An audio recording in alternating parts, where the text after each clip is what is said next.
Ce mercredi 20 mars, retrouvez Super Smash Bros.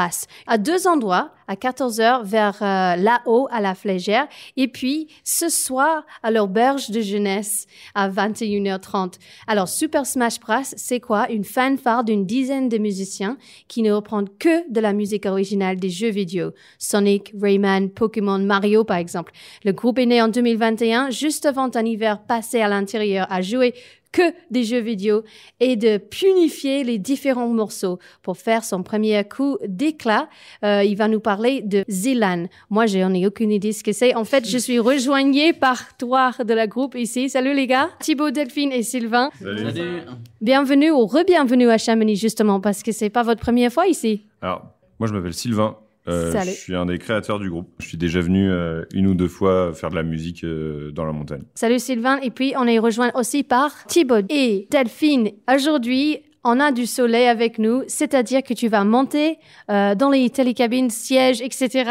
jusqu'à la petite buvette qui s'appelle là-haut, qui se trouve justement là-haut à la Flégère. C'est pas la première fois que, au moins toi, Sylvain, t'as joué en altitude. La précédente fois, t'étais à l'Aiguille de Midi. Ça donne quoi de faire la fanfare en altitude? Ouais, c'est très essoufflant. Avec les 65% d'oxygène qui restent là, on a beaucoup plus respiré que soufflé très efficacement. J'espère que Flégère sera un peu moins haut. C'est un peu moins haut, effectivement. Il y a pas de problème. Alors, les jeux vidéo, on connaît tous, mais peut-être pas la musique. Au moins, quand je réfléchis sur une bande sonore, je pense au cinéma. Il y a des héros comme John Williams ou Hans Zimmer. Mais dans les jeux vidéo, il y a aussi quelques héros, probablement des Japonais. Est-ce que tu as trouvé ton bonheur, celle qui te préfère, ou ça, c'est par rapport au compositeur ou par rapport au jeu? Je dirais qu'il y a un peu des mix des deux. On joue par exemple des jeux vidéo rétro qui nous parlent à nous quand on était petits. Donc il y a des musiques qui nous parlent depuis qu'on est petit. Mais à force de se plonger dans ces musiques, on découvre des artistes exceptionnels qui ont fait des véritables chefs-d'œuvre musicaux pour accompagner des jeux très très chouettes. Donc voilà, je dirais que c'est un peu des deux.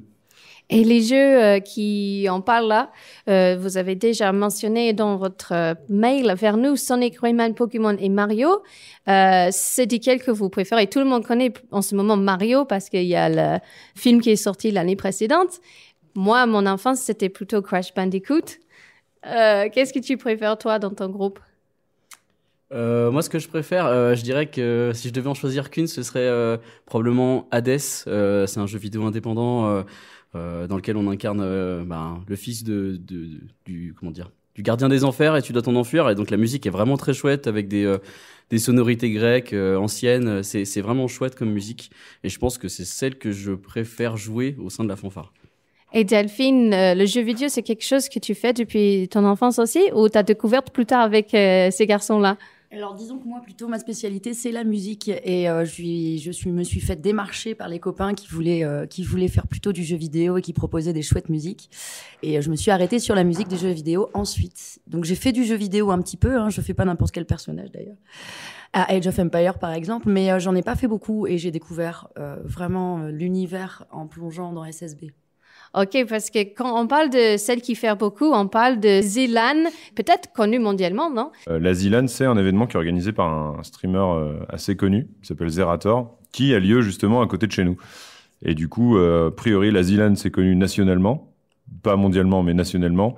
Et puis, ce jour-là, votre rôle dans un événement pareil, c'est de motiver les joueurs qui sont en train de faire des gros concours, de gagner en équipe ou individuellement. Qu'est-ce qui se passe? Bon, pas vraiment, c'est surtout pour occuper le public pendant qu'il fait la queue.